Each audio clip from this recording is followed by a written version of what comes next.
Hello, j'espère que vous allez bien. Aujourd'hui on se retrouve dans une nouvelle vidéo où je réponds à vos questions. Me voilà muni de mon iPad. J'ai fait un petit tri, une petite sélection des questions que vous m'avez posées sur Instagram et c'est parti. Comment as-tu commencé les réseaux? Pour ceux qui ne connaissent que depuis mon Odyssée de l'art, j'ai commencé les réseaux sur YouTube et oui, avec la chaîne Pretty Duty qui est d'ailleurs toujours accessible. Elle est plus active évidemment parce que ça fait des années qu'on n'a pas posté avec Isée. D'ailleurs je suis toujours en très bon terme avec elle parce que souvent c'est une question qui revient. Est-ce que tu parles toujours avec Isée? Oui. Rien n'a changé. Aujourd'hui c'est une amie d'enfance et une amie que je considère toujours autant qu'avant, mais voilà, forcément moi j'habite à Paris, elle habite à Bordeaux, donc ça crée quand même de la distance. J'ai commencé à être connue sur les réseaux grâce à YouTube, mais sinon j'avais commencé grâce à Instagram, même Facebook. D'ailleurs pour la petite histoire, je m'appelais Vaya Brazer, sans faire exprès j'avais oublié le i. Forcément quand j'étais petite je voyais pas le mal, mais on m'a vite rappelé à l'ordre et du coup bah c'est bon, j'ai changé mon nom de famille. Ton top 3 voyage. Oh.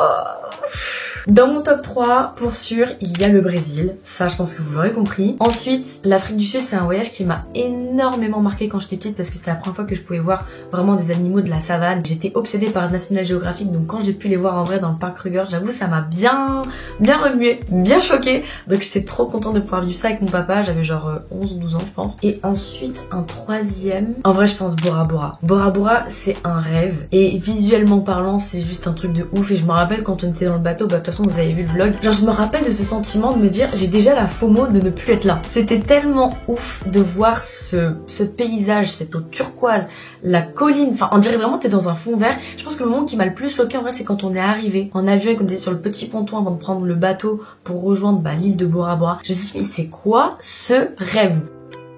Que dirais-tu à la Vaya d'il y a 10 ans? Bon, alors attends, il y a 10 ans, j'avais 11 ans. Bah franchement, je me dirais, fais exactement ce que t'es en train de faire. En fait, je pense que j'essayerais même pas de changer un petit peu le cours des choses vis-à-vis du tournant professionnel que ça a pris pour moi aujourd'hui. Parce qu'en vrai, il y a eu quand même 10 ans. Hein. Ça a pris 10 ans avant que ça prenne réellement. Mais non, en fait, je dirais de rien changer. Par contre, pour le côté un peu plus personnel, vraiment en tant que petite fille, je dirais, t'inquiète pas, tout passe. Non, attends, t'avais tes gros pieds quand même, abuse pas. Oui, non, parce qu'il y a Clovis. Affalé confortablement. Où est-ce que tu te vois dans 10 ans? Dans 10 ans, j'aurai 3... avec Clovis. Avec 3 enfants. Bon alors là, mon pauvre. Je sais pas, si tu veux... Tu vas charbonner. Non. Ça va pousser les œufs. Pousser les œufs. Moi je vous explique, j'ai 2 enfants maximum. Maximum. Non mais ça va pas ou quoi? On a Vinci, c'est le 3ème. Oui voilà. C'est toujours... Ça c'est des questions, ça c'est des trucs qu'il faut pas dire. Vinti viens voir ta mère. En fait tu parles que pour dire des malheurs. 3 enfants et dire que Vinti va mourir, mais ça va pas ou quoi? C'est trop mignon. Bon alors du coup je vous disais, dans 10 ans, je me vois avec des enfants. J'espère avoir 2 petits mômes, pas plus, ou alors un 3ème adopté, j'en sais rien. Mais il n'y a pas 3 trucs qui vont sortir de mon corps, je vous dis c'est pas possible. Je me vois revivre à Saint-Martin, avoir une maison vue mer. Je l'espère, pitié. Et pourquoi pas, je sais pas, avoir plusieurs business, peut-être devenir rentière, j'en sais rien. J'ai appris ce mot l'autre jour sur TikTok. Rentière. Eh ben moi je veux bien devenir rentière. Vous savez que j'ai un rêve, mais vraiment ça fait peut-être 1 an et demi que j'en parle aux gens, mais que ça fait bien plus longtemps que je le garde en moi. C'est con hein. Je rêve d'avoir un bar à jus. Je rêve d'avoir un bar à jus à Saint-Martin où je fais mes petits sucos de maracuja, où je fais des petits jus de pommes, des jus de ce que tu veux. Genre même des ice balls. Enfin, mon rêve c'est d'avoir un bar à jus. Alors je vous dis pas je vais travailler tous les jours dedans. Peut-être que je vais mettre quelqu'un pour bosser à ma place à l'intérieur. Mais avoir un lieu à Saint-Martin, à moi, où les gens se retrouvent, ils viennent, ils prennent, ils boivent, ils kiffent. Mon dream. Ton secret pour avoir de belles boucles. Alors, je vous le dis tout le temps, j'ai l'impression, mais il faut avoir une bonne routine. Et aujourd'hui, je vais vous en présenter une, et il s'agit de celle de chez Luxéol. Cet été, je vous ai parlé du format voyage qui est génial, mais il y a évidemment les full size. Maintenant que l'été s'est terminé, maintenant qu'on est tous à la maison, il est temps de se choisir une routine pour les curly adaptée. Avoir une belle chevelure, c'est surtout avoir une bonne routine au quotidien. Aujourd'hui, je vous parle de la gamme boucle par Luxéol, un partenaire régulier de la chaîne. Une routine must-have en simplement 4 étapes. Naturellement, on commence par un shampoing pour nettoyer en douceur. Le masque lui va à son tour hydrater en profondeur. Vu que c'est une matière très riche, j'en profite pour démêler mes cheveux à ce moment-là. Après rinçage, on passe à mon produit préféré qui est la crème de soin. Elle hydrate et elle définit et surtout elle va éviter les frisottis. On passe à la dernière étape qui est la gelée capillaire. Ça, c'est que pour la définition et pour une technique d'application, c'est peut-être en bas pour moi. Non, et bah écoutez, on attend. Voilà le résultat, ma star. Cette routine est disponible en pharmacie et moi je te la propose à moins 30% sur le site de luxeol.com avec mon code VAYA. Sur ces belles paroles, je te laisse profiter du reste de la vidéo. Est-ce que tes vlogs sont rémunérés vu que les musiques sont souvent pas libres de droit? Non. Il faut savoir que je gagne 0 € avec YouTube, à part avec mes intégrations commerciales, comme vous venez de le voir avec Luxéol. Je ne gagne pas d'argent grâce aux vidéos. C'est bien dommage parce que je pense que des fois j'aurais pu me dégager des bons 500, 800 €. Mais vu que je préfère mettre des musiques qui sont pas libres de droit, et ben du coup ça me les strike et forcément elles ne sont pas monétisables. Mais en vrai c'est pas grave parce que comme je le dis et je le répète assez souvent, les vidéos YouTube je les fais pas forcément pour l'argent à la base. Je les fais vraiment et concrètement pour mes souvenirs parce que j'ai envie de garder toutes ces petites vidéos pour plus tard, pour pouvoir les montrer à mes enfants, pour pouvoir les re-regarder quand j'en ai envie. C'est mieux qu'une galerie photo, c'est mieux qu'une petite vidéo, c'est mieux qu'un TikTok. C'est vraiment, ça retrace vraiment tout ton voyage et donc du coup bah c'est pour ça que je m'en fous. Et surtout qu'à chaque fois j'essaie de faire en sorte de mettre des musiques qui correspondent soit à l'endroit, soit aux musiques que j'écoute à ce moment-là, parce que du coup forcément vous savez déjà, les musiques ça te rappelle grave des souvenirs en plus que du coup ce que tu peux voir. Donc du coup voilà, non c'est trop important pour moi, du coup c'est pas grave, je m'assois sur pas mal d'argent, mais je me dis que c'est bien rentabilisé pour les souvenirs, c'est bien rentabilisé par les intégrations YouTube, c'est bien rentabilisé par toutes les collaborations que je fais déjà sur mes autres réseaux. Donc franchement je vais pas essayer de gratter là où il n'y a pas besoin. Enfin si, non il y a toujours besoin, mais t'as compris.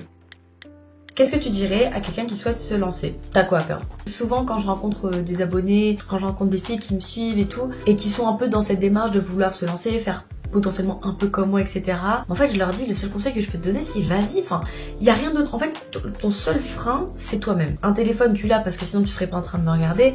Et en fait, il y a juste le fait de se lancer qui peut être compliqué. Maintenant, je dis pas les collègues, les copines à l'école, les pas copines, les gens qui te regardent, ta famille, etc.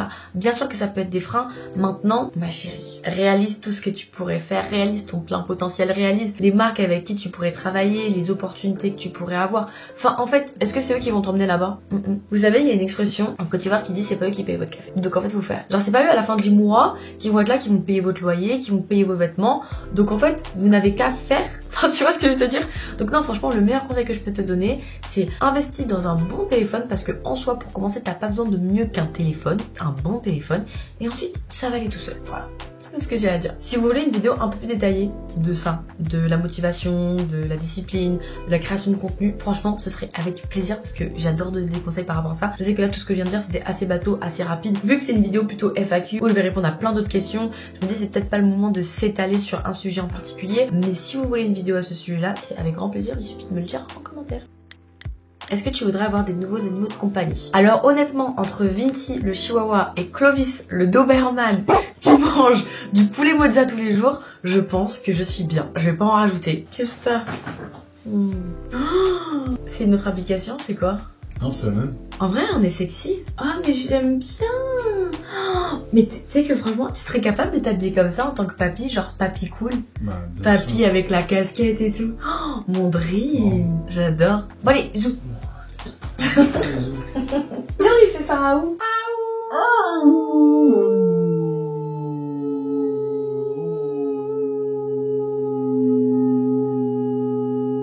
Est-ce que tu peux, s'il te plaît, faire le aou? C'est pas moi qui contrôle ton chien, Si, tu c'est sais. toi qui contrôle. Quand il a pas envie, il a pas envie. Non, Là, il a même pas non. envie de jouer. Regarde-le. Est-ce que tu trouves qu'il a envie de faire aou ou de jouer? C'est fou, hein. C'est Il fou, n'a pas ça. envie et c'est totalement ok. Ok, alors chut, dans ce cas-là, pas de aou. Donc non, pas d'autres animaux de compagnie de prévu. Je pense que là, je suis bien. Un nouveau voyage au Brésil de prévu. Mon rêve d'y aller pour le nouvel an. J'ai des copines qui y vont. Clovis, il veut pas se chauffer à y aller. Ça me saoule. Donc à tout moment, à Saint-Martin, sur un coup de tête, ça prend un billet d'avion pour Rio de Janeiro. Et puis autrement, si ça se fait pas en décembre, pour sûr, j'y retourne en février parce que franchement, c'est mon voyage de l'année. Je suis obligée d'aller au Brésil. Maintenant, je sais pas comment je vais faire pour me défaire de cette tradition. Hein. Je kiffe aller au Brésil. C'est trop bien. J'adore. Et franchement, je ferai comme la dernière fois. Je partirai au moins 2 semaines. Et cette fois-ci, j'aimerais quand même faire autre chose que Rio. J'aimerais bien aller un peu plus dans les terres, vers l'Amazonie, etc. Mon dream.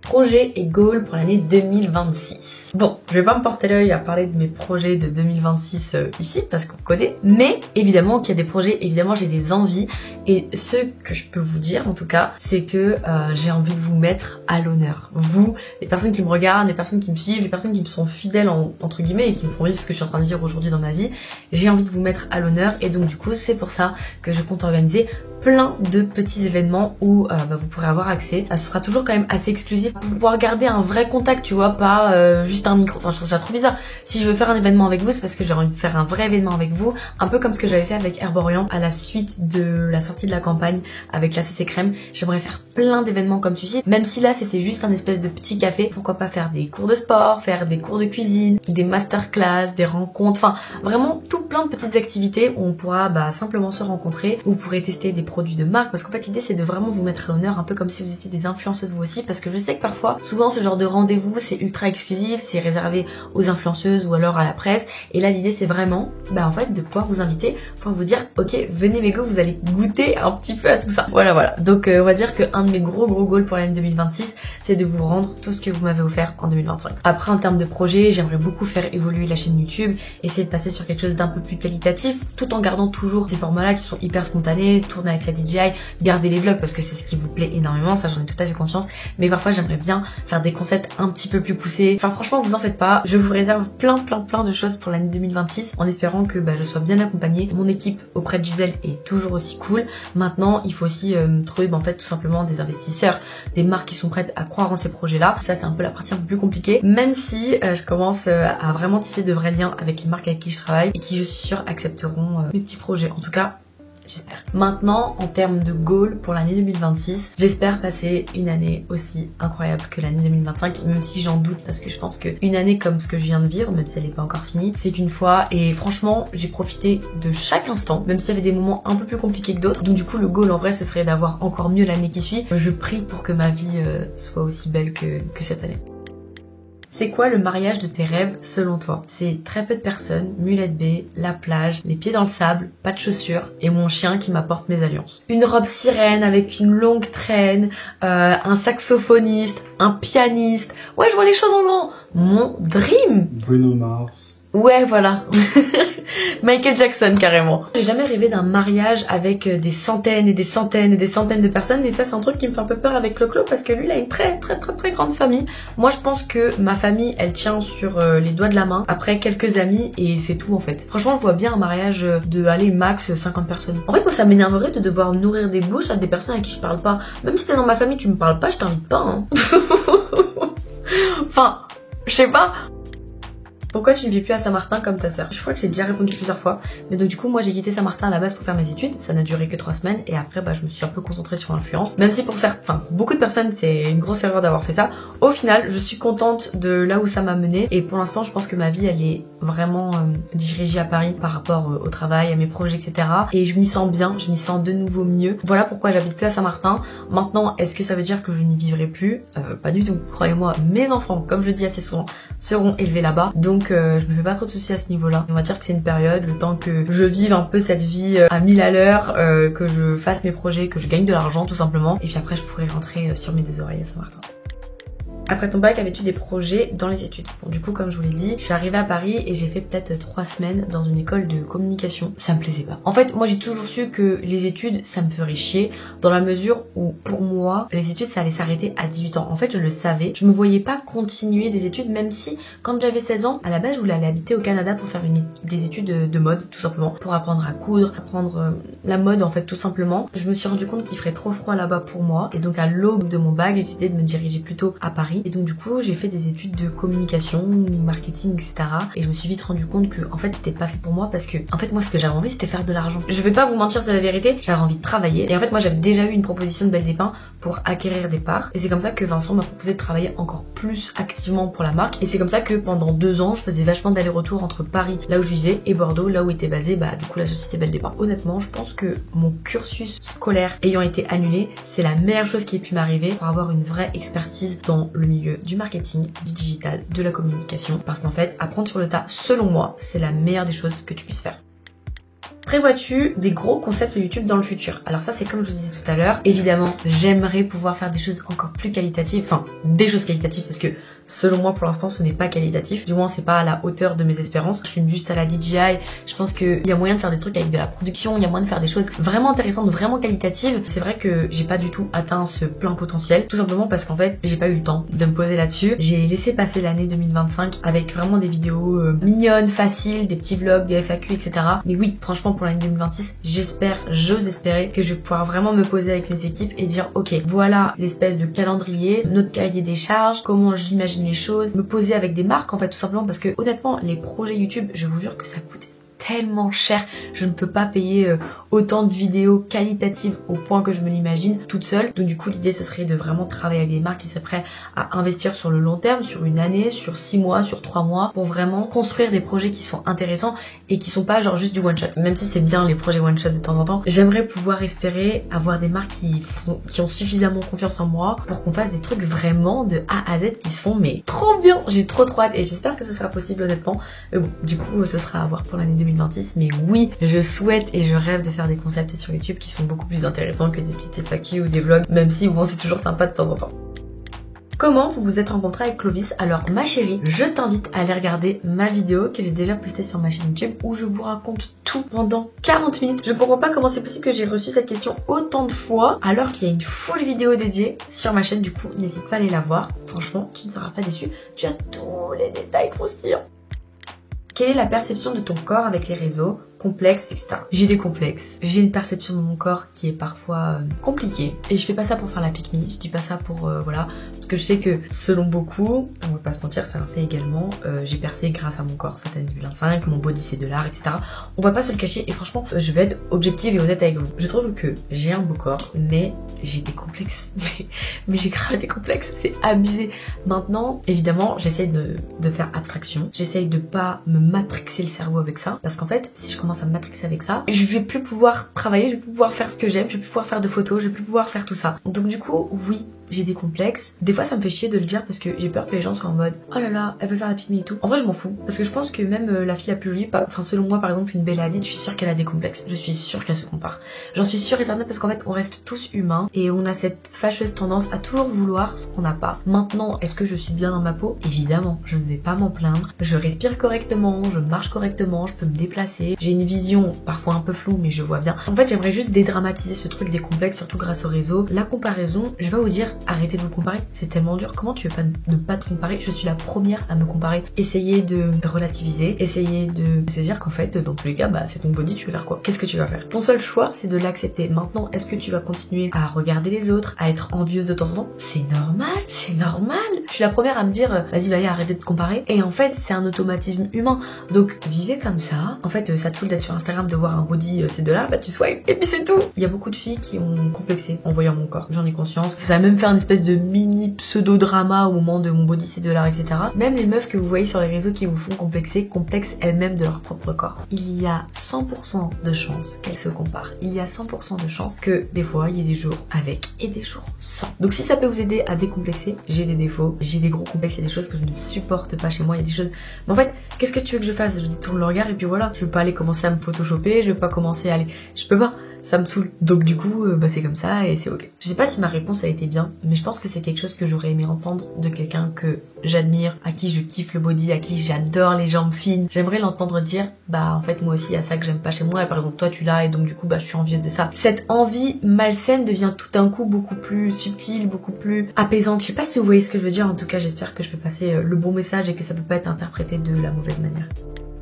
Ta plus grosse fierté de 2025. Je pense que la chose la plus dingue qui me soit arrivée cette année, cette foutue campagne d'affichage avec Herborian, franchement quand j'ai vu de mes propres yeux ma grosse tête dans le métro, c'est un truc de fou. Donc je pense que c'est vraiment ma plus grosse fierté, on va dire, sur le point de vue professionnel. Il y a eu ça, il y a eu le million sur TikTok qui m'a grave touchée. Enfin je sais pas, pour celles qui me suivaient avant ce million là, dans ma biographie, il y avait toujours marqué 52%, 60, 61, 62, 78 et en fait fait ça correspondait au pourcentage avant d'arriver au million d'abonnés. Et ça c'est quelque chose que j'avais déjà depuis mes 500 000 abonnés. Donc ça date d'il y a au moins 3 ans. J'habitais encore à Saint-Martin, 3-4 ans. De voir que j'y suis enfin arrivée en quelque sorte, c'est un truc de fou. Après en vrai, avoir repris YouTube, ça me remplit le cœur de bonheur, mais vraiment. Je suis trop contente parce que c'est un peu avec ce réseau-là que j'ai commencé à me faire connaître à l'époque, grâce à Pretty Beauty. Donc je suis heureuse d'avoir eu les 100 000 abonnés sur YouTube. D'ailleurs, il faudrait que je commande mon cadre là des 100 000 abonnés, mais j'arrive pas à le commander. YouTube, s'il vous plaît, aidez-moi. Je suis extrêmement fière de la société. Je suis extrêmement fière de Belle des Pins. Je peux pas en choisir une seule en vrai. En fait, il y a eu tellement de choses de ouf. Genre limite, ça me donne envie de pleurer. Même si celle qui était la plus inespérée, je pense, c'était la campagne d'affichage avec Herborian d'ailleurs. Encore merci à eux. C'était une année de fou malade. Je peux pas la décrire. C'était un truc de fou. Même la montée des marches. Enfin non, il y a eu trop de trucs.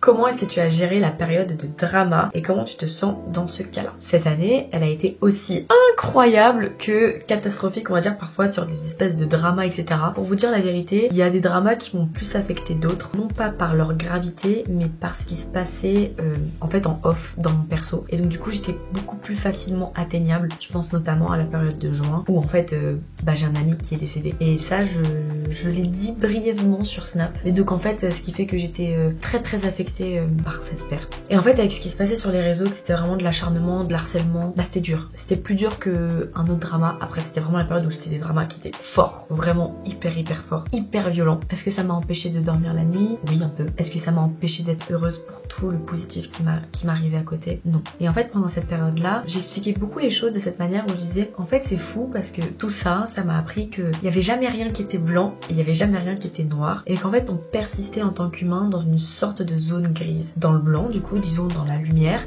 des réseaux, la lumière des caméras, l'argent, la célébrité à notre échelle évidemment, c'est pas le vrai mot mais la notoriété si vous préférez. Toutes les choses positives qui nous arrivaient à ce moment-là, et elles se sont payées par moi, du coup un deuil. Il y avait beaucoup de choses, d'autres choses un peu personnelles qui se passaient à ce moment-là et qui étaient très noires, très sombres. C'était hyper compliqué. Il y a vraiment une période au mois de juin où je sentais que j'avais vraiment besoin de rentrer à Saint-Martin pour me ressourcer, pour retrouver les miens, retrouver ma famille, etc. Donc c'était une période un peu compliquée. Cette période-là, je la place un peu à part parce qu'après il y a eu d'autres petits dramas par-ci par-là. Et franchement, pour vous dire la vérité, je m'en cogne. Le problème avec TikTok, c'est que c'est souvent des choses qui sont souvent sorties de son contexte, avec des gros titres, des rediffusions et des gens qui donnent leur avis sans pour autant suivre mon contenu, me connaître ou avoir un contexte en fait tout simplement. Et j'ai l'impression que sur ce réseau social-là, c'est souvent la haine qui gagne, c'est souvent la haine qui fonctionne parce que c'est la haine qui fait de l'engagement et qui du coup fait des vues et qui du coup est mise en avant. Parce que si vous ne le saviez pas, sur TikTok, quand tu likes une vidéo, quand tu vas interagir avec elle en commentant, en partageant, en enregistrant, et c'est comme ça que la vidéo va être de plus en plus propulsée. Si une personne le fait, elle va la partager, l'autre personne partage, etc. Enfin bref, c'est une espèce de cercle vicieux. Pour les personnes qui souhaitent se lancer, les personnes qui sont déjà sur les réseaux, les personnes qui ont connu des vagues de haine ou quoi que ce soit, il faut savoir prendre de la distance vis-à-vis de ça, reconnaître et comprendre que les personnes souvent qui donnent leur avis de manière hyper négative, ce sont des personnes qui ne vous connaissent pas. Déjà en fait pour commencer, même si c'est quelqu'un qui suit votre contenu tous les jours, en vrai, il ne vous connaît pas. Il faut pas l'oublier, il y a la barrière du virtuel, il y a la barrière du téléphone, ça reste un réseau social. Donc ces personnes-là, ils donnent un avis qui est déjà forcément un petit peu faussé parce que en vrai, ils en savent rien. Et surtout quand c'est des espèces d'un peu des haters qui ne vous suivent pas au quotidien et qui du coup sont encore moins légitimes de donner leur avis, mais bon, on va dire que c'est le jeu et qu'en fait tout simplement ça va avec. Est-ce que tu as refait tes seins? Toujours pas! Je n'ai toujours pas refait mes seins. Je ne sais pas pourquoi cette question vous obsède autant. J'ai l'impression que c'est tellement visible les périodes où en fait j'en ai pas tout simplement, où ils vont se vider et que ça devient des... voilà. Mais après je suis d'accord que quand ils sont bien gonflés, c'est vrai qu'on dirait que j'ai des seins refaits. Merci papa, merci maman. Mais non, je n'ai toujours pas refait faire ma poitrine, même si c'est quelque chose que je ferai, ça j'en suis sûre et certaine. Franchement j'ai zéro tabou par rapport à ça. Il est sûr et certain que quand j'aurai des gosses, après avoir allaité, c'est ciao. Moi je refais mes seins et je montrerai mes photos quand j'avais 20 ans. Qu'est-ce qui te fait accepter une collaboration plus qu'une autre? En vrai c'est tout simplement la marque. Déjà je vais pas vous mentir, je trie quand même vachement. Ensuite ça va être la vidéo qui va m'être proposée. Des fois on a le choix de faire ce qu'on veut, parfois non. Donc si c'est quelque chose qui m'intéresse pas ou que je suis pas à l'aise ou j'en sais rien, du coup je refuse. C'est aussi l'argent évidemment. Si ça correspond pas à mes tarifs, ça peut m'arriver de dire non. Parfois ça peut être en dessous de mes tarifs, mais vu que c'est une marque dont je rêve, ça peut m'arriver de dire oui. Pareil, si vous voulez une vidéo par rapport à ça, c'est avec plaisir. En tout cas les filles, j'espère que cette petite vidéo vous aura plu. Moi ça a été un plaisir de répondre à vos questions. Sur ce, je vous fais de gros bisous. Bisous.